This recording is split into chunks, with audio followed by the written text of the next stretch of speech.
everyone. For today's story time, I'm going to be reading How I Met My Monster. This book has really great illustrations. Therefore, I'm going to be holding my camera and hopefully I won't shake too much. Therefore, you all can see the great pictures. All right, let's get started.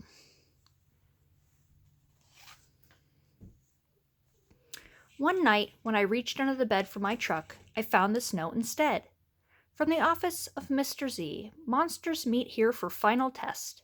Ha! My parents were obviously trying to trick me into staying in bed. I didn't believe in monsters.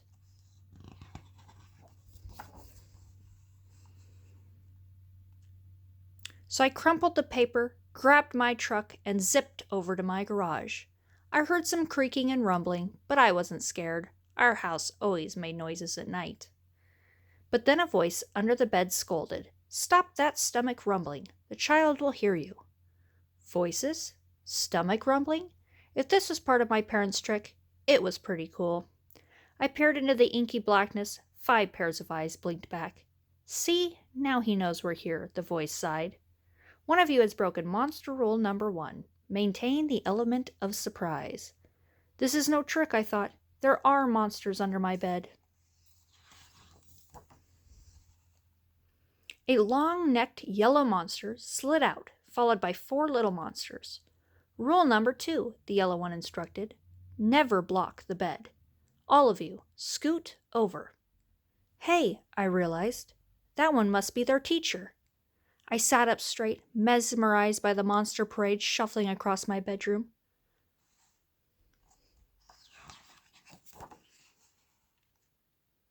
"That's better," the teacher monster said. "Access to the bed is clear. Now who knows rule number 3? The purple monster teetered on his tiptoes and gurgled, "Get the child into bed." "That's correct, Genghis. And how would you do that?" "Well, Mr. Z, I would roar my scariest roar." "All right, give it a go." Genghis took a deep breath, opened his mouth, and let out a tiny blurp. Stomach rumbling would have made a better chance of getting me into bed than that funny little noise, I laughed. "The child is right," said Mr. Z, shaking his head. "That was not sufficiently scary. Genghis, I'm sorry, you're not the best monster for this child." There was some creaking as Genghis slunk under the bed. Before I could investigate where Genghis had gone, Mr. Z asked, "Now who wants to try and get the child into bed?" The orange monster looked at the ceiling, and the red monster looked at the floor. Only the green one looked at me. First, he stared at my toes and started drooling. Then he took a step towards me, and I heard the rumbling noise again. I sprang into bed so he couldn't get my feet. Mr. Z blinked. "Very unconventional, Gabe. Your stomach gurgles seem to be what this child needs." What I needed was to make sure this little Gabe monster didn't eat my toes.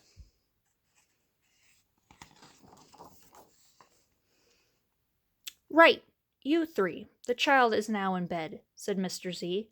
"As every monster knows, the ultimate objective is rule number 4. Who can tell me what that is?" The orange monster bounced and squeaked. "Keep the child in bed until it falls asleep." "Correct, Morgan. And how would you accomplish that?" Shadow puppet, she squeaked again. Gabe whistled through his nose, and I snickered, but Mr. Z said, "Interesting idea. Try it." Morgan hopped onto my night table and flailed her arms near my lamp. Silly shadows bobbed onto the wall, and a cloud of fluffy fur tickled my nose. "Achoo!" "Morgan, stop that at once," Mr. Z ordered. "You're supposed to scare him, not make him sneeze." "I'm sorry, but you're not a match either." Morgan's arms flopped to her side, and she scuttled under my bed. There was some more creaking, and Morgan was gone. After all that sneezing, I really needed a tissue. Suddenly, a huge shadow of uncut claws loomed across my room. Awesome, I thought, and kind of scary. I froze in place. Powerful performance, Gabe," said Mr. Z. "But do either of you see a problem?" "Oh, I know," chirped the red monster. "The child is out of bed again." Correct, Abigail, Mr. Z continued, and one of you must get him back in. Let's revisit rule number 1. Maintain the element of surprise.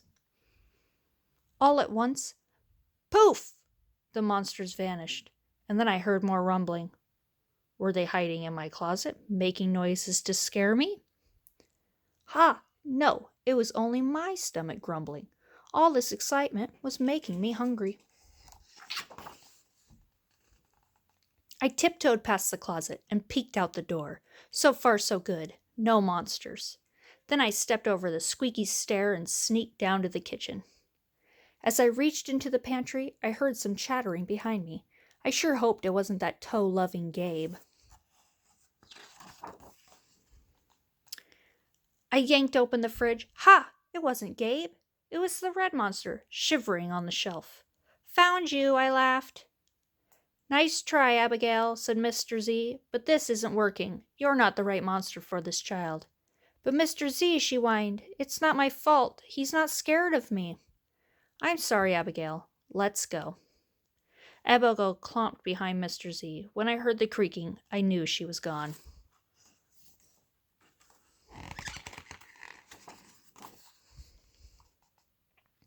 I grabbed some crackers and headed upstairs, wondering if Gabe was gone too. I munched all the way down the hall, then went to the bathroom to brush my teeth again. When I opened the door a minute later, Gabe was definitely not gone. He was right there, and he was huge. I charged into my room and slammed the door. When I leapt into bed, I knew my toes were safe. Phew! I was surprised to hear breathing under my bed. Ragged breathing. And stomach grumbling. Hey, kid, Gabe growled. Good to see ya. I pulled my covers up tight. No, if you don't mind, I'd like to start the evening with an ominous puddle of drool. I peeked over the edge of the bed. Green ooze spread soundlessly from underneath. Then the bed quivered, and Gabe unfurled his spiked tail. Well, this looks quite promising, Mr. Z noted. When I heard some more creaking, I knew Mr. Z was gone. I was alone with Gabe. Gabe loomed over my bed and began sharpening his uncut claws on my bedpost. How'd you get so big? I gasped. Rule number 5, my friend, he explained. People food makes monsters grow. So thanks for the crackers. Got any toes I can munch on? I scrunched in my feet so Gabe couldn't get them. This is way better than playing with trucks. No toes tonight, but you can have this, I offered, tossing a stuffed monster off the bed. Gabe dove for it. His soft, comforting snorts filled the room as he snuffled the toy. I shivered. Kid, I think this is the beginning of a beautiful friendship. No other monster can scare me like you, I giggled. Gabe was the monster for me. His snorts and ooze were perfect. I yawned and shivered again. I was asleep in no time. Well, that's it for How I Met My Monster. Again, I hope you guys liked the reading, and I will continue to do some more.